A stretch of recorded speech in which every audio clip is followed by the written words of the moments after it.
কংগ্ৰেছৰ দিনত মহিলাসকলে নকৰিবলগীয়া কাম কৰি চাকৰি লৈছিল নেকি?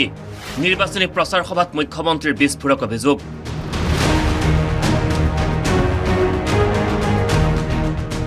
বিপ্লৱ শৰ্মাৰ প্ৰতিবেদনৰ দোহাই দি মহিলা চাকৰিয়ালৰ বিৰুদ্ধে ভয়ংকৰ অভিযোগ ৰাজ্যৰ মুখ্যমন্ত্ৰী হিমন্ত বিশ্ব শৰ্মাৰ। এইবাৰ বিধানসভাত ন্যায়াধীশ বিপ্লৱ শৰ্মা কমিটিৰ ৰিপৰ্ট আহিলে। বিধানসভাৰ সময়ত মই ইমান ভাল কৰি পঢ়া নাছিলো।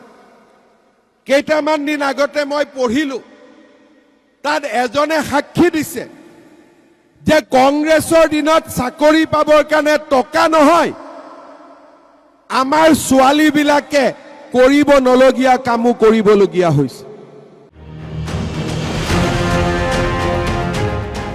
এয়া এখন নিৰ্বাচনী প্ৰচাৰ সভাত ৰাজ্যৰ মুখ্যমন্ত্ৰীয়ে দিয়া ভাষণৰ এটা অংশ।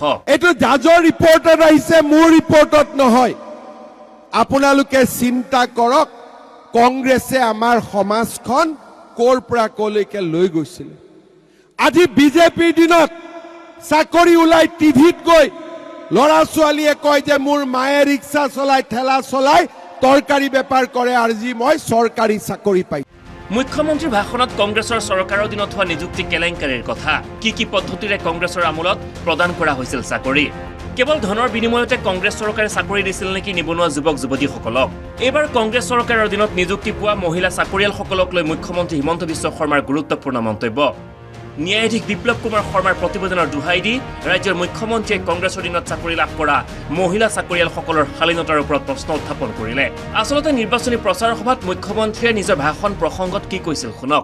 ৰাইজ, মই ক'ব নলগীয়া কথা এটা আপোনালোকক কম, শুনিবও ভাল নালাগে। টকালৈ চাকৰি দিলে ভাল কথা। এইবাৰ বিধানসভাত ন্যায়াধীশ বিপ্লৱ শৰ্মা কমিটিৰ ৰিপৰ্ট আহিলে। বিধানসভাৰ সময়ত মই ইমান ভাল কৰি পঢ়া নাছিলো।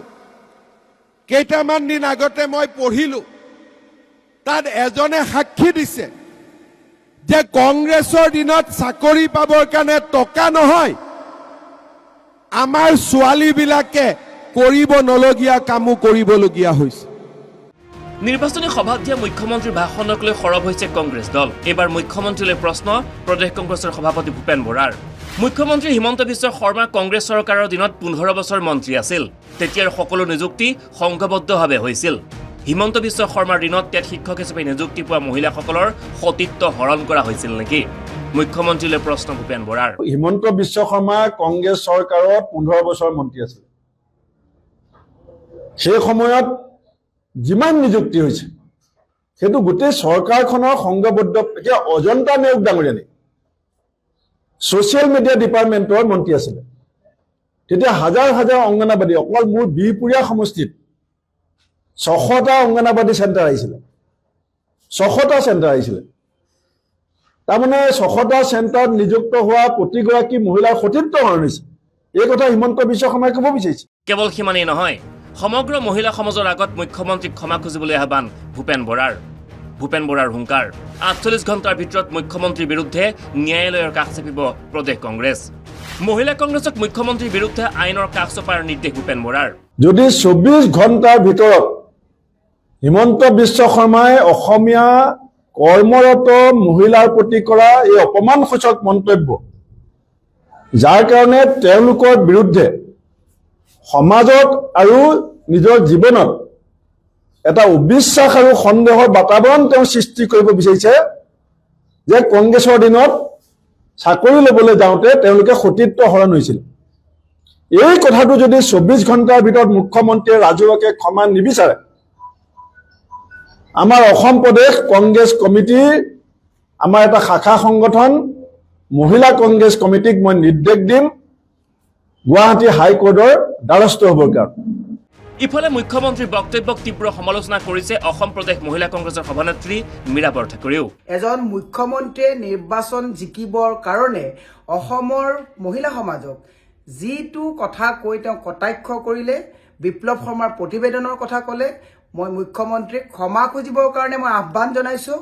আৰু মুখ্যমন্ত্ৰীয়ে এনেধৰণৰ নাৰী সমাজক লৈ বিকৃত মানসিকতাৰ যাতে ৰুচিবোধৰ যাতে প্ৰমাণ নিদিয়ে, তাৰ কাৰণে তেওঁক সাৱধান আৰু সকিয়নি দিছোঁ যে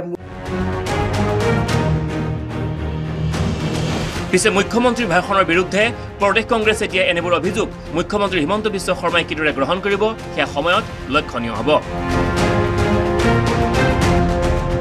news desk report, the news plus.